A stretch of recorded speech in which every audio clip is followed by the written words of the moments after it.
La pueden abrir no en Génesis, en Apocalipsis. Y vamos a ver en este maravilloso libro del Apocalipsis que fue escrito cuando Juan el apóstol tenía 90 años de edad. Se encontraba exiliado en la isla de Patmos, que se encuentra junto al mar Egeo geográficamente, a un lado de Grecia, actual de la nación de Grecia moderna. Y Juan tiene una aparición en el capítulo 1 del Apocalipsis, donde Jesucristo inmediatamente, ya no como lo vio en la transfiguración, sino que Jesucristo se le aparece a Juan con un pelo largo, con los ojos como fuego, con un vestido de lino que le llegaba hasta los pies. El lino siempre en la Biblia se usa para los sacerdotes de Dios en el Antiguo Testamento. Y los ángeles siempre también se personifican en la Biblia con vestiduras de lino. Y en Apocalipsis encontramos también que cuando nosotros seamos glorificados con Cristo, vamos a vestirnos también de lino fino. Así lo dice Apocalipsis 19 en las famosas bodas del Cordero. Entonces Cristo está vestido con estas vestiduras de lino, implicando su sacerdocio continuo con nosotros, con un cinto de oro alrededor y con los pies refulgentes como el bronce bruñido. Y Cristo tenía en su mano 7 estrellas. Las estrellas en la Biblia no siempre representan los astros, ¿verdad? O las luminosas que Dios, o lumbreras que Dios puso en el cielo, sino que muchas veces las estrellas, dependiendo el contexto, representan líderes o representan ángeles. Como en Apocalipsis 9, versículo 1, vi una estrella que cayó del cielo y se le dio la llave del pozo del abismo. Pues a una estrella no se le puede dar una llave, por lo que deducimos que es un ángel. En el libro de los jueces, en el libro de Daniel, se les nombran estrellas a los ángeles también. Entonces, cuando Cristo dice que en su mano tenía 7 estrellas, está hablando de los 7 líderes que él en el versículo 20 lo explica, el misterio de las 7 estrellas y de los 7 candeleros.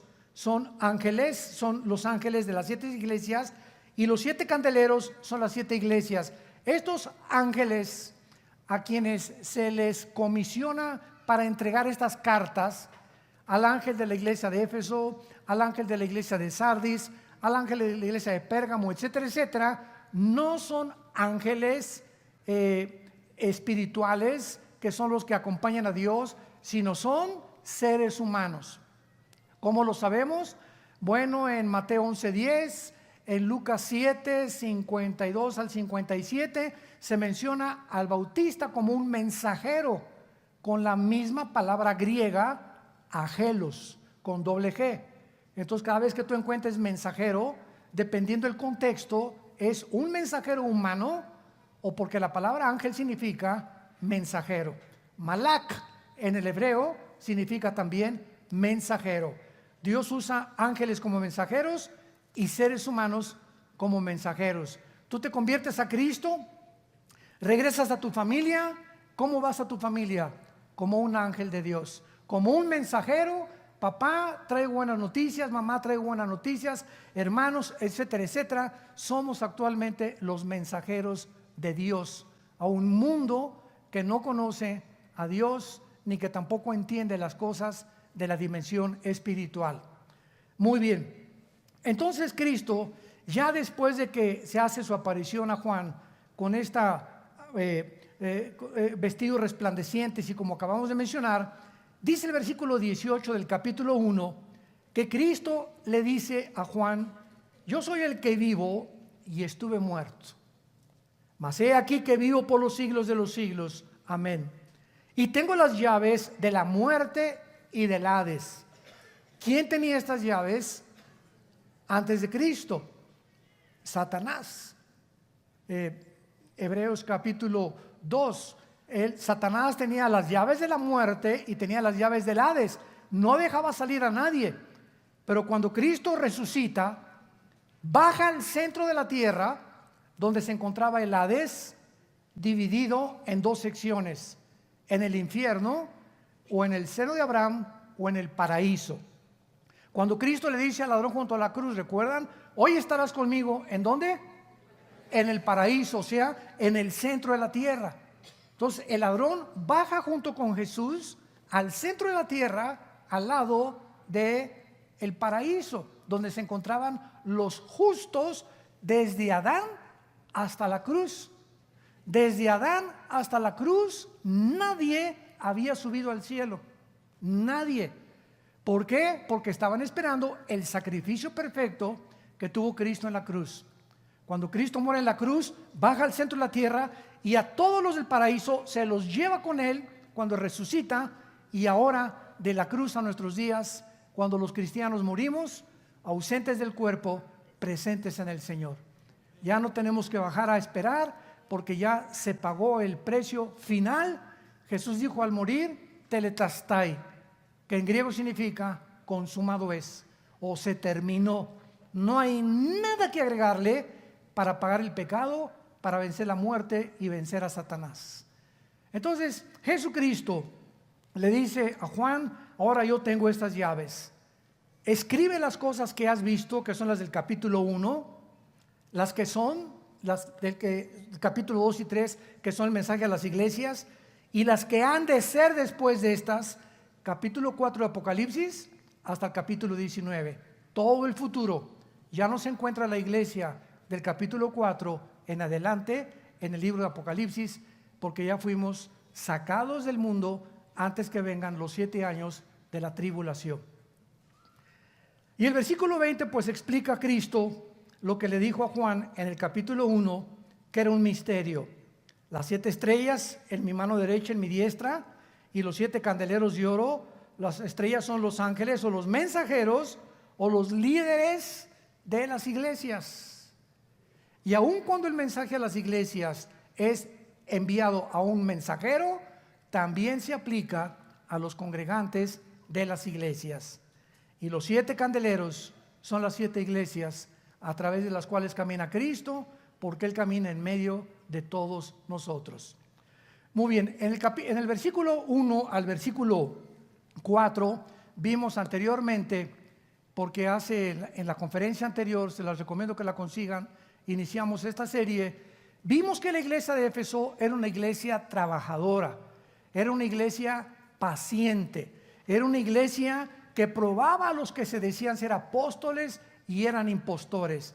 Era una iglesia que repartía folletos, era una iglesia que entraban a barrer temprano la iglesia, en fin, verá, una iglesia activísima. Y cuando Cristo les reconoce todas estas cosas, porque todo lo que dice el versículo 2, yo conozco tus obras, tu arduo trabajo, que no puedes soportar a los malos y los has hallado mentirosos, que has sufrido, has tenido paciencias, son buenas obras. ¿Quién puede negar que todas estas cosas no les dijo Dios? Ya te he visto cuando todas las veces que te has fumado marihuana saliendo de la iglesia, o cuando te has emborrachado. No, les dice puras cosas buenas. Pero es impactante y profundo lo que Jesús les dice en el versículo 4. Todas estas cosas que han hecho ustedes son buenas, pero ¿sabes una cosa? Se van a echar a perder. ¿Por qué, Señor, se van a echar a perder? Porque tú hiciste todas estas cosas que son buenas, no como el resultado de la unión conmigo. El fruto que tú diste de estas obras no era el fruto que lo das cuando tienes comunión conmigo. Sin mí, dijo Jesucristo, se puede ser bien religioso. Los damas allá del Tíbet nos ganan. Se rapan y se acuestan en el suelo, y nunca van a la disco, nunca ven la serie de Luis Miguel en Netflix, ni del Chapo tampoco, ¿verdad? Y nos ganan en buenas obras. Los mormones nos ganan porque ni café toman. Hay otros que nos ganan también, los que se meten a los conventos. Estamos hablando de buenas obras, nos ganan ellos porque nunca van a una disco, se meten 10 años en un convento, nunca salieron, y creeríamos que ellos realmente son los que van a ser coronados. Entonces no se trata de lo que estemos haciendo. Escúchenme muy bien. A Dios no le interesa lo que haces, sino lo que eres. Si lo que tú haces no es el resultado de lo que tú eres en Él, todo lo que tú estás haciendo se pudre, se echa a perder. Son muy buenas cosas las que hace mucha gente, porque es increíble la consagración de nuestra carne. Nuestra carne es religiosísima, pero Dios ve el motivo por el cual esta iglesia hizo todo lo que hizo. Jesús en Juan 15 dijo: ustedes son las ramas y yo soy la vid verdadera. Si ustedes permanecen pegados a mí, Armando, me dice Dios, si tú en el Congreso hace 3 semanas te caíste al suelo y lloraste, y mi Jesús, y te impactó el mensaje y todo, qué bueno, pero el lunes, y el martes, y el miércoles, Señor, pero fue hace 2 semanas que me tocó el Espíritu Santo y hasta lenguas hablé en el suelo. ¿Sabes una cosa? Se pudrió todas esas cosas porque a mí me interesa hoy como eres tú ahorita. Todo lo que hiciste en el pasado se pudre si no mantienes tu comunión conmigo. Mi amor, me dice mi esposa cuando nos casamos, mi bichita, mi mamolchito, mi curachita de miel de abeja, eres lo más lindo de mi vida, etcétera, etcétera. Pasó un mes, échese para allá, vieja. Pasó un año, ya ni nos vemos. Pasaron 3 años, hágame los chilaquiles o si no me la surto en la noche. Y entonces viene Jesucristo y me dice: ¿cómo te portaste con tu esposa? No, la luna de... Espérame tantito. No te estoy preguntando por la luna de miel. No te estoy preguntando cómo comenzaste, sino cómo terminaste. Y si me va a premiar Jesús, no me va a premiar: Señor, pero me vas a premiar por el pasado. No, por el pasado no te voy a premiar. Te premio si mantuviste la misma pasión durante todos los días de tu vida. Y es exactamente como sucedió también en Israel con el famoso maná. Les voy a dar maná, Moisés, y aquí está una lección impresionante. Dile a la gente que este maná que va a caer del cielo no lo guarden para mañana. ¿Por qué? Porque se les pudre. ¿Y por qué no lo podemos guardar para la mañana? Porque se les pudre. ¿Qué nos quieres enseñar con esto, Señor? Quiero enseñarles que dependan de mí todos los días. Y la familia que agarraba el maná y lo guardaba, a lo mejor mañana baja el peso o sube, a lo mejor mañana cae el petróleo, no, mejor le voy a echar al banquito y a mi cochinito porque a lo mejor la semana que entra no voy a tener, a lo mejor se muere mi esposo y ni seguro social me deja, entonces voy a guardar. Y no está mal en guardar, pero no guardar en demasía, desconfiando en la motivación que Dios me va a faltar. Se nos pudre. Entonces, esta es la lección que Dios nos quiere enseñar. ¿Qué es el cristianismo? El cristianismo no es hacer, es ser. La persona que es cristiana es la que dice: conozco a Dios. Y la persona que dice: conozco a Dios y no hay un cambio en su vida, es un mentiroso, dice Primera de Juan. Si tu relación con Dios no te está transformando, cada día eres mejor. Si tú me dices: soy igual que hace 4 años que me convertí, eres un mentiroso, eres una mentirosa. Porque si no ha habido ningún cambio en tu personalidad, en tu actitud, si no tienes más amor por tu esposa, por tu esposo, por tus hijos, por el Señor, si no eres más generoso cada mes, etcétera, etcétera, no es cierto que conoces a Dios. Porque el camino del justo es como la aurora, que va en aumento, va en aumento, en aumento hasta que el día es perfecto. En la mañana salgo a las 5:30 de la mañana, 6, y veo la sombrita del sol y va subiendo hasta que en toda su majestad el sol cubre todos los cielos. Así es la vida cristiana. Cuando te convertiste, veíamos casi no veíamos bien, había muchas tinieblas, pero mientras más obedecemos, mientras más somos, mientras mi carácter cada día es más pegado a Dios, mientras más comunión tengo con Dios en la Biblia, más se me abre el entendimiento, más bendiciones me da Dios, más confianza y más esperanza tengo en Él. Qué lindo es llegar cada mañana con todas las broncas, problemas que todos tenemos y acostarnos como los bebés. ¿Tú has visto un bebé de 1 año pararse a la 1 de la mañana y decirle a su mamá, dame un chocho? O vete a papá, dame un trago, papá. Los bebés, ¿verdad? Se levantan y chupan, chupan, chupan, chupan, chupan, chupan. Esto va 2, 3 años. Chupan, chupan, chupan, chupan. Chupan, chupan, chupan. Es toda la vida de un bebé. Todo lo encuentran en el pecho de la madre, las vitaminas, nutrientes, minerales. Todo le puso Dios a la leche a las mamás. Y dice la Biblia, como niños recién nacidos, primera de Pedro 2, anhelen la leche espiritual no adulterada. Y eso es a lo que Dios nos llamó. Búsquenme, yo te satisfago todo, yo te encuentro trabajo, te voy a bendecir. Yo no quiero, entiende que quiero que descanses, que reposes, que te acuestes en la noche.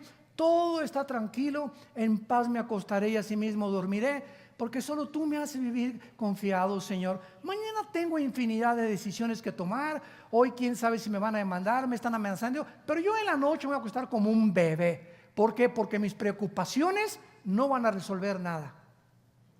No voy a cambiar yo nada. Si hay algo que cambiar, lo haces tú. Todo buen don y toda dádiva de lo alto de Santiago proviene de las luces, del Dios y Padre de las luces. Todo lo bueno que vaya a pasar en tu vida no va a venir de tu relación con tu compadre, ni de cuánto dinero tengas, ni cuánta salud tienes. Hoy tienes salud y mañana en un chispazo te dice el doctor, usted tiene cáncer y tiene un cáncer terminal, se va a morir en 6 meses o en menos. Y así te cambia la vida, de repente, en 1 minuto te cambia la vida. Estamos en un hilo en nuestra vida depende de Dios. Entonces Dios quiere que entendamos esto, que dependemos de Él. Hace una semana estaba platicando con un pastor allá en Texas y me dice este pastor, ¿qué cree, hermano, que le pasó a mi esposa? ¿Qué le pasó? Pues fíjese que yo en la camioneta que tenemos y afuera de un estacionamiento de un mall, de un centro comercial en Estados Unidos, iba mi suegra, la mamá de mi esposa al volante y mi suegra atrás con el bebé de 1 año de nacido, y mi esposa se baja y dejó andando la camioneta. Y se bajó no sé qué a comprar qué cosas. A los 10 minutos que regresa ya no estaba la camioneta. ¿Qué fue lo que pasó? Pasó un morenito y se subió, la vio que estaba andando y resulta que a este morenito lo venía persiguiendo la policía hasta con un helicóptero. Entonces se encontró el motor encendido y que se arranca llevándose a la suegra y al bebé.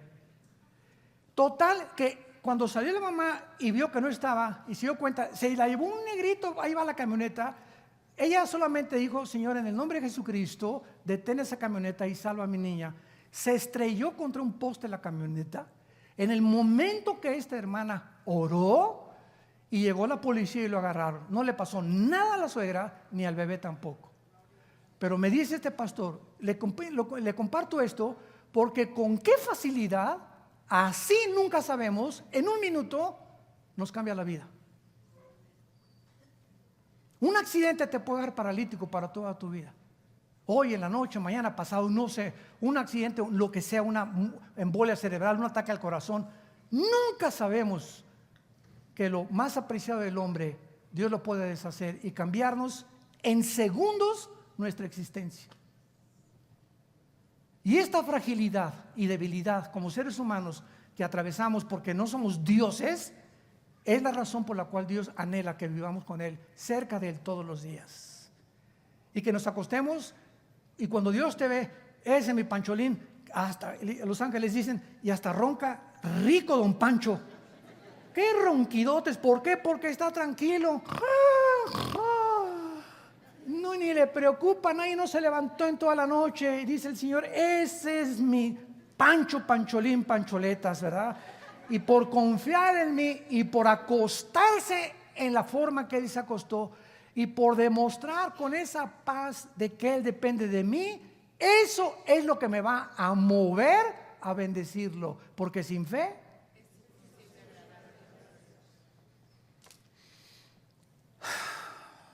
¿entendemos la vida cristiana? Sin fe es imposible agradar a Dios. Dios quiere ver lo que somos y no lo que hacemos. Esa paz dentro de nosotros, saber que todo está bien. Y si Dios me lleva, me llevó, pero yo estoy tranquilo, yo me acuesto tranquilo. Los problemas de mis hijos los va a resolver Él. Yo no puedo resolver ningún hijo, ni lo puedo hacer cambiar que regrese a la casa, ni que deje la marihuana, ni que mi hija sea una prostituta, ni que mi esposa se fue y me dejó y se fue con el lechero, con el panadero, con quién sabe con quién. Yo no puedo hacer nada por cambiar esas cosas. Yo no puedo hacer que mi esposa me ame, no puedo hacer que mi hijo me ame, no puedo hacer que me den un trabajo. Somos seres humanos. No somos dioses. Y qué bendición caer, Señor. Yo no puedo cambiar a mi esposa ni mi trabajo, no puedo cambiar las circunstancias, no puedo robar para tener dinero. Yo dependo de ti, Señor. Y eso es lo que Dios está esperando que nosotros hagamos, que cada día que nos levantemos como niños recién nacidos. Abro la Biblia, te alabo, te bendigo, lleno de problemas por todos lados, bombazos, y que la economía y que la política, etcétera, etcétera. Pero yo estoy centrado en ti, Señor, en tu palabra. Dice David en el Salmo 19: muchos son mis enemigos, pero tu siervo no se olvida de tus mandamientos. Aderezas mesa delante de mí en presencia de mis compadres. ¿Eso dice el Salmo 23? No, ¿verdad? Aderezas mesa delante de mí. O sea, dice David, me siento a comer a la hora de la comida, me siento en desayuno y me siento en la cena. Y luego mi esposa: apúrate, tráigame la salsa y la ketchup. Ay, vieja, ¿qué te tardas con cómo son los frijoles? No, me siento tranquilo a desayunar, con lleno de problemas, mis enemigos tocándome la puerta, pero me siento a comer porque yo no tengo la solución para mi vida. Y si alguien me va a hacer algo, es Dios mi escudo. Él es escudo a los que caminan rectamente. Entonces, eso es lo que a Dios le agrada, que vivamos en paz. No importa lo que estés atravesando, ten paz. Y si no eres, y haces muchas cosas, pero dentro de ti, tú no eres una persona con paz, una persona tranquila, no es cierto que caminas con Dios. Solamente cuando se ofrece: ay, ore por mí, hermano, porque ya se fue mi esposa. Ore por mí, mi hijo ya no sé dónde anda. Ore por mí porque no tengo trabajo. No es el genio de la lámpara de Aladino Dios. Él quiere vernos que confiamos en Él. Sin fe es imposible. ¿Qué quiere decir imposible? ¿Qué es imposible? Que no hay nada que pueda satisfacer, agradar a Dios más que lo que somos delante de Él. Y solamente Él sabe lo que somos. Has perdido tu primer amor. Y claro que también se puede utilizar la analogía del matrimonio. El matrimonio es una analogía de la vida cristiana.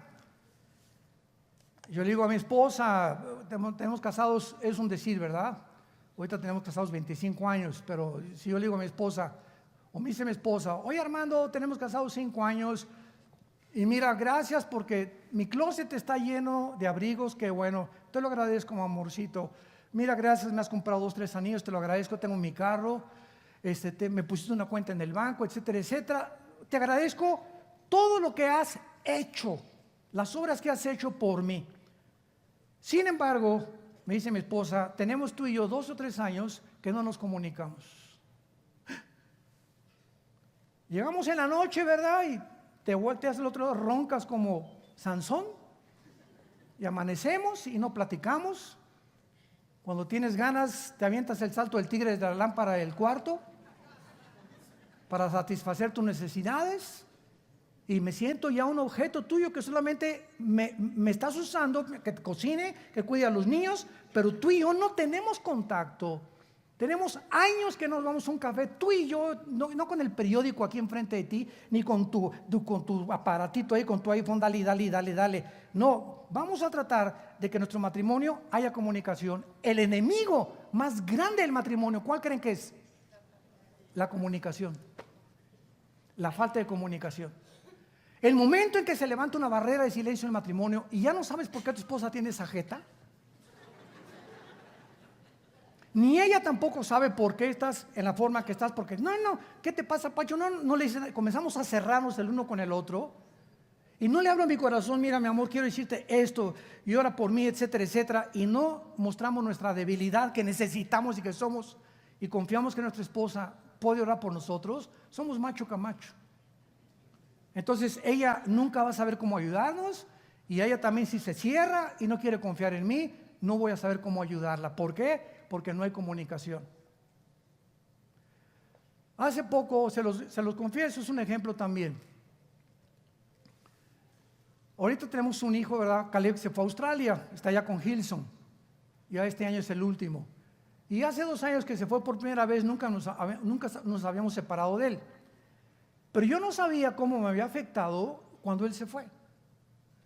Entonces, bueno, lo fuimos al aeropuerto y sientes así, ¿verdad? Cuando nos separamos de los hijos. Imagínense las familias que despiden a sus hijos que se van a la guerra.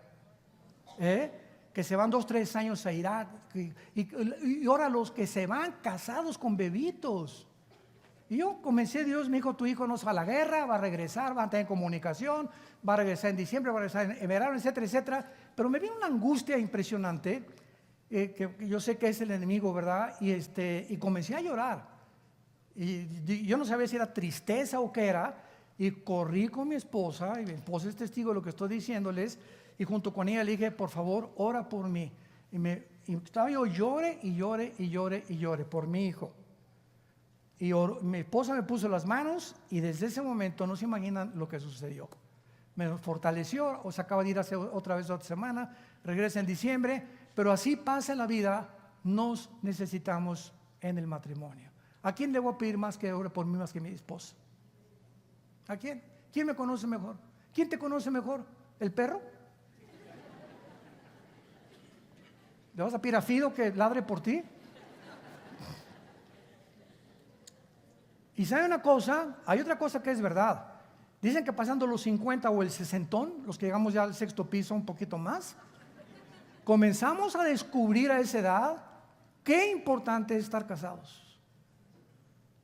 Y qué importante es tener una compañera donde nos llevemos bien. Es cuando más necesitamos el compañerismo. No se imaginan la soledad que viene después del tostón y el 6º piso. Y ustedes que tienen esa edad son testigos y dicen amén. Dichoso el varón que trató bien a su esposa los primeros años. Dichosos los matrimonios que hubo comunicación, porque cuando lleguemos a esa edad no se imaginan la bendición que es, como dice Eclesiastés, cordón de 2 dobleces es imposible de romperse, y el tercero es Jesús en medio del hogar.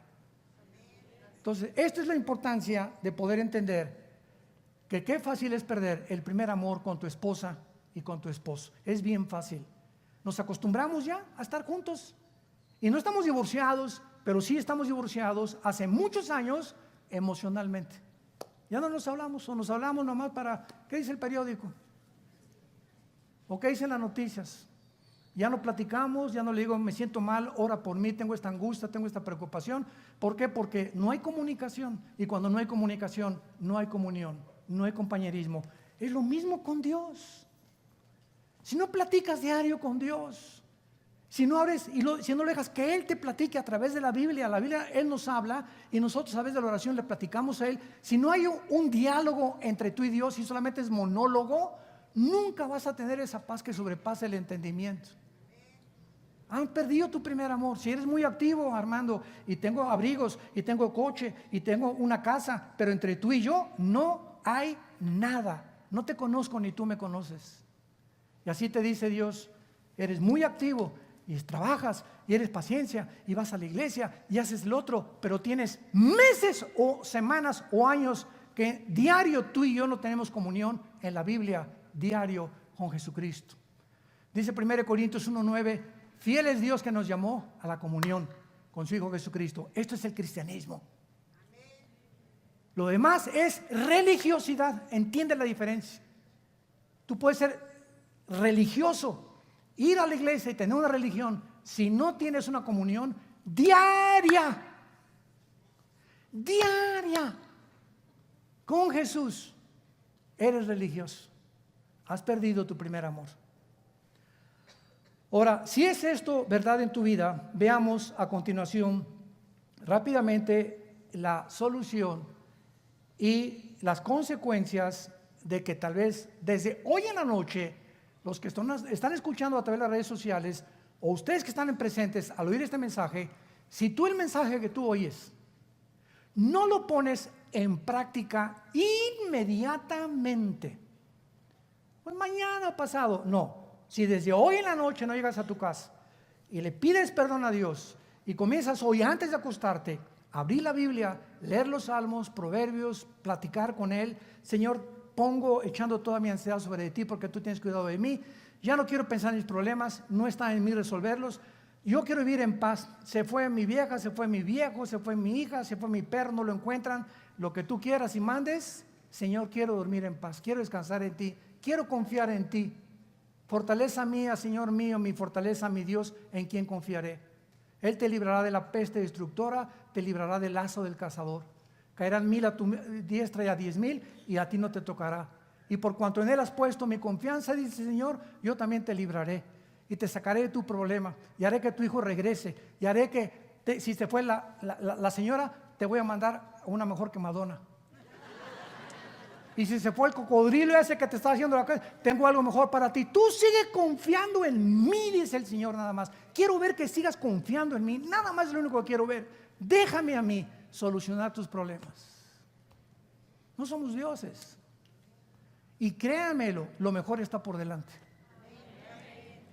De eso no hay absolutamente duda alguna. Versículo 5, número 1. Recuerda, por tanto, de dónde has caído. Número 1. Si tú eres una persona que has perdido tu primer amor, tanto en el matrimonio o como cristiano, ¿desde cuándo ya no vas a los estudios bíblicos? ¿Desde cuándo ya dejaste de leer la Biblia? ¿Desde cuándo ya perdiste esta pasión? O sea, trabajas en una compañía, como una vez me contaron y me dijeron, oiga, señora Dulce, fíjese que conocí a Carlos fulano de tal y supe después de 2 años de trabajar con él que él era cristiano. Y él supo que yo era cristiano. Estaban en la misma compañía los dos y nunca se encontraron en el elevador y lo que tú quieras. Nunca ninguno de los dos se dio testimonio al otro de que eran cristianos. Nunca le dijo en el elevador, oye, ¿tú lees la Biblia? Yo casi siempre comienzo con eso, ¿verdad? Cuando me dicen, yo soy musulmán, ¿lees la Biblia? Y por ahí comienzas a meterte. Jamás dice, teníamos 2 años en la compañía y a los 2 nos dio vergüenza de que habíamos perdido el primer amor. Ya no nos importaba ganar las almas. Una pregunta que te va a ayudar es la siguiente. ¿Cuándo fue la última vez? No lo contestes, dilo con todo tu corazón, Dios lo sabe. ¿Cuándo fue la última vez que le hablaste a alguien de Jesús? Solo tú lo sabes. Oye, ¿conoces a Jesús? No, ¿quién es Jesús? Mi cuñado se llama Jesús. No estoy hablando de eso, ¿verdad? Te estoy hablando de un hombre que murió en una cruz por ti, que dio su vida por ti, que te puede ayudar, que te puede perdonar tus pecados. Y tengo muy buenas noticias para ti. ¿No las quisieras escuchar? ¿Cuándo fue la última vez que tú hiciste eso con alguien? Ahora, si tienes meses que ni siquiera has compartido a Jesús, ¿qué dice Hechos 1:8?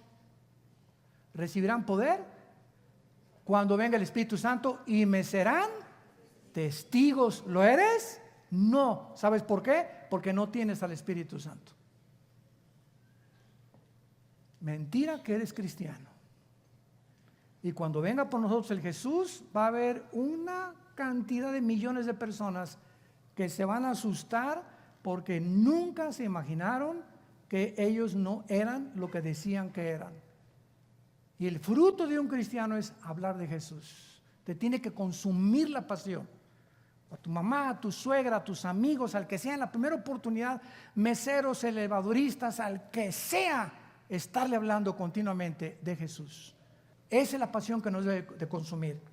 Recuerda dónde has caído. Número 2, arrepiéntete. ¿Saben ustedes lo que es el arrepentimiento? Porque dicen que las iglesias están llenas de cristianos, entre comillas, que ni siquiera saben lo que es el arrepentimiento. Y que tampoco saben que todos los días necesitamos arrepentirnos de algo. Ya me arrepentí de mis pecados, ya Dios me los perdonó. Y ya mi cuenta está saldada en el cielo. Pero diario pecamos o con pensamientos, o con palabras, o con obras. Entonces diario siempre habrá algo, a menos que te digan el querubín de Tlalnepantla. diario va a haber algo. Ya le grité a mi esposa, ya dije una cosa que no, con otra actitud que no debía haber hecho, pero diario tiene que haber algo en la que mientras más al acostarme me hinque junto a mi cama o sentado como quieras, Padre, me pongo a pensar rápidamente. En la mañana tuve una discusión, Señor, perdón, me fui muy áspero con mi esposa, a mi hijo le grité, hice esto, le quemé el chicharrón a mi esposo para que se lo atragantara en el cuello. Iba pasando, Señor, y vi una muchacha y pues ya, pero no solamente la vi, sino que la escaneé, ¿verdad? Y ya no quiero tener esa imagen. Señor, perdóname con tu sangre preciosa. Mientras más y más y más y más y más desarrollemos este hábito bendito de estar todos los días buscando algo que decirle a Dios y estarnos examinando, más sensibles nos volvemos al pecado.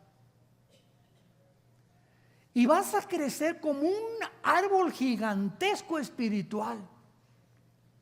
¿Por qué? Porque eres sensible y ya a lo que Dios le llama pecado, tú le llamas pecado. Y si tú no te arrepientes, entonces ¿qué pasa? Ahí traes guardado de hace 3 meses, de hace 6 meses, algo que no has sacado y te está estorbando en tu alma. Aquí nuestra vida interior nos estorba. Tenemos que estarnos limpiando todos los días. Y eso estorbo nos bloquea, es como una nebulosa que nos impide ver qué es lo que Dios quiere para nuestras vidas. ¿Y cuántas personas hay que se casan así? Se casan y fornicaron antes de casarse y no le pidieron perdón a Dios y se casan, etcétera, etcétera, o con una persona que no es cristiana, se casan en pecado y recogen una cosechototota después de casados, porque no estaban acostumbrados a pedirle perdón a Dios todos los días. Esto es el arrepentimiento, para que ustedes puedan entender claramente lo que significa. Es la palabra griega metanoia. Y es esto, el arrepentimiento es lo siguiente. El arrepentimiento es ir caminando en un camino equivocado. Llámale como tú le quieras llamar. De repente, aquí Dios me llama, como ahorita el domingo te está hablando Dios a través de la Biblia y te está iluminando.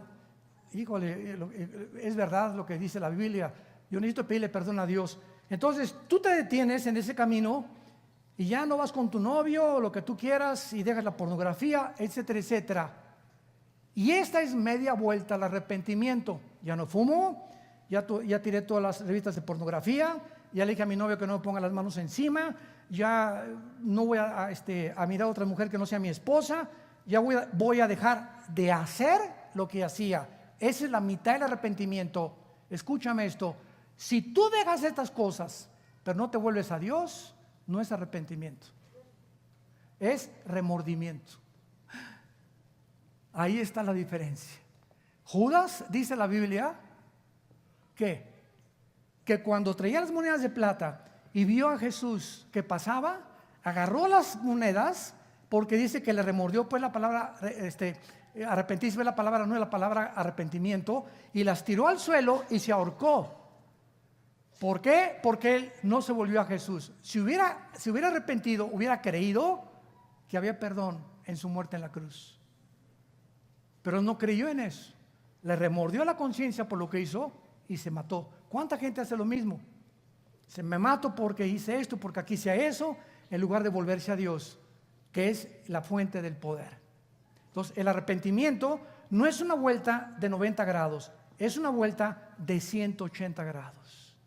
Dejo lo que estoy haciendo, pero me vuelvo a ti, Señor. Ahora, aparte que voy a dejar lo que estaba haciendo, voy a buscarte en la Biblia, voy a tener reuniones de oración, voy a buscarte en la noche, voy a buscarte mañana, voy a ir a reuniones, voy a estar lo más cerca que ti. Si tú no te vuelves a Dios, no es arrepentimiento. Los monjes nos ganan, te digo, no ven ni Netflix ahí en el convento. Y las monjitas iguales, ¿verdad? Entonces no se trata de hacer o dejar de hacer, sino de ser. Dios quiere que seamos antes de que hagamos. Si hacemos sin ser, estamos solamente haciéndolo en nuestra energía y no en la energía del Espíritu Santo. Y dice el versículo 5, y haz las primeras obras, o sea, comienza a hacer lo que Dios te mandó. Ahora, si tú no haces esto hoy en la noche, o hoy en la tarde, o lo más pronto en tu vida, vendré y te quitaré el candelero de su lugar. ¿Qué significa esto? Dios mío, pero ¿cómo que vienes y nos quitas el candelero? Muy bien, si es una iglesia, dejarán de ser una iglesia verdadera. Ustedes no se imaginan la cantidad de iglesias que dicen cristianas, que lo que están haciendo, lo están haciendo en la energía de la carne. Lo vamos a ver cuando lleguemos a la Odisea, pero Jesús no lo dejan entrar. Número 2 significa, vas a dejar de ser mi testigo.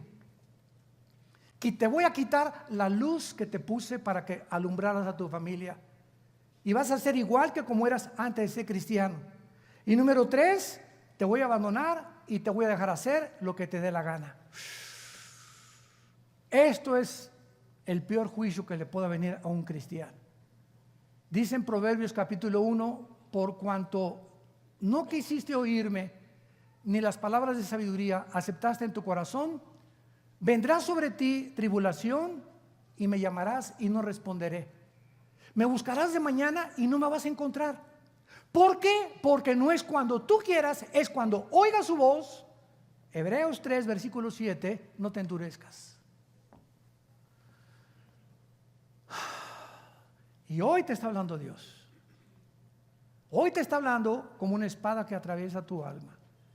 Y si hoy te está hablando Dios para que tú dejes lo que tú sabes que tienes que dejar y no lo haces, mañana, escúchame, te vas a endurecer. Y va a ser más difícil. Y pasado mañana va a ser más difícil. Y llega un momento en que Dios dice, ya no me vuelvo a meter contigo, Pancho. Ya no me meto contigo, Carmelita. Tú eres un ser libre, tienes libre albedrío. Haz lo que te dé la gana.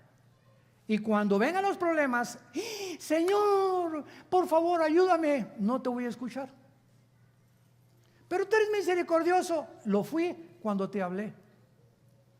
Y soy misericordioso con el que ha de ser misericordioso con los demás.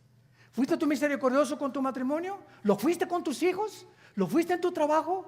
¿Lo fuiste con la gente que te di alrededor? Entonces, ¿por qué me pides ahora que yo sea misericordioso contigo? Tú no puedes recoger lo que no has sembrado.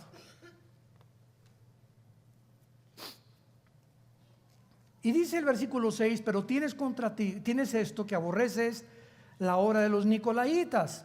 La palabra nicolaita significa gobierno, laos, gobernar, para que lo apuntes. ¿Quiénes son los nicolaitas? Es una iglesia gobernada por el pueblo y no por los líderes. ¿Cómo está esto? Bueno, usted no se imagina la cantidad de iglesias donde la familia fulana de tal puso el techo y la familia Gómez puso las paredes y la familia Ortiz compró todo el equipo de sonido y se juntaron 3 familias y esas 3 familias hicieron todo lo que es el edificio y esas 3 familias ahora se creen con el privilegio y la facultad de ellos. Si al pastor no les gusta, lo corren. No nos gusta como predicaste este domingo y comienzan a contratar pastores y esos pastores no son los líderes, son las 3 familias, son pastores gobernados por el pueblo y la iglesia no es una democracia, es una teocracia.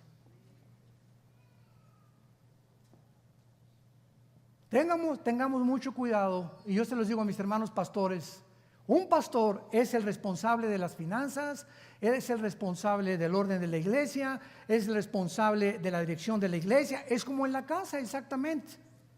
Entonces, los gobiernos nicolaitas son esas iglesias gobernadas por familias y no se imaginan la cantidad de iglesias que son gobernadas de esta manera. Esto es una abominación delante de Dios. En una iglesia no se vota, a ver quién quiere por pastor, espérame tantito, pues si no es el PRD.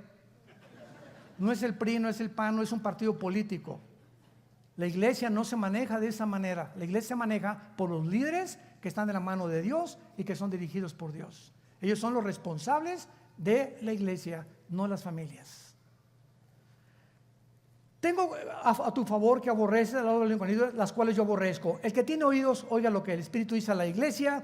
Al que venciere, le daré a comer del árbol de la vida, el cual está en medio del paraíso de Dios. La promesa se hace a las 7 iglesias, al que venciere.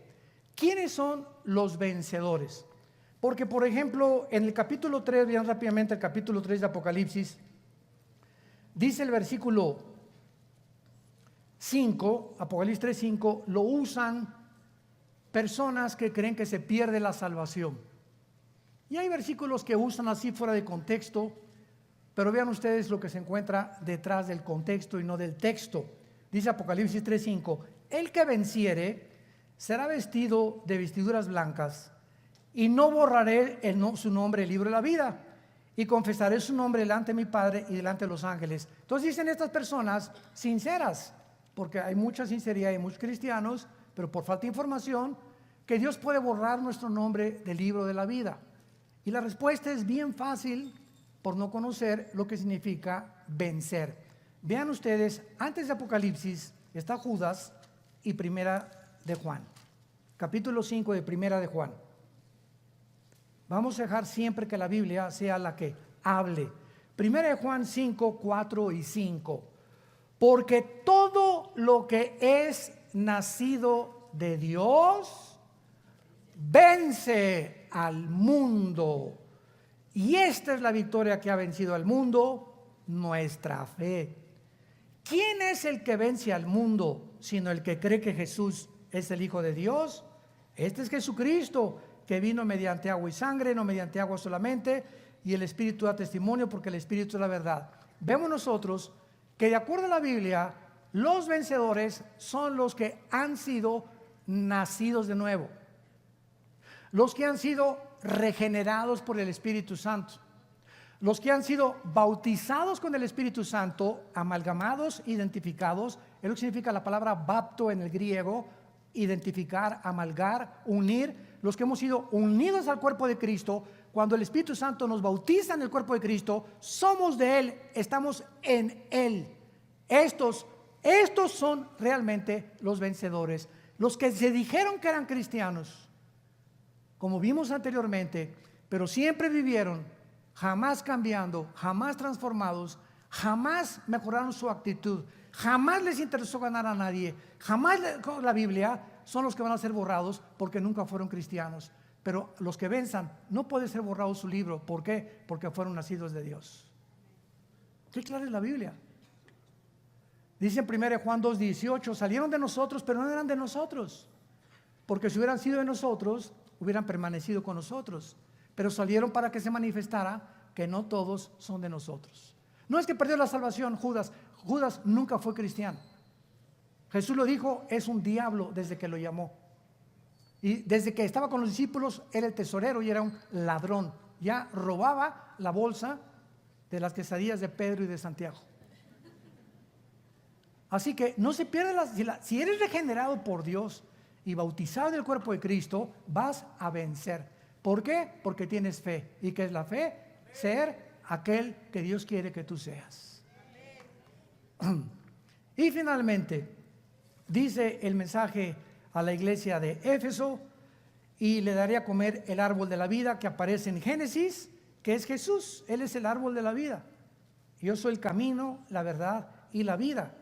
Y está en medio del paraíso de Dios. Este paraíso que se encontraba en el huerto del Edén. ¿Dónde quedó el huerto del Edén?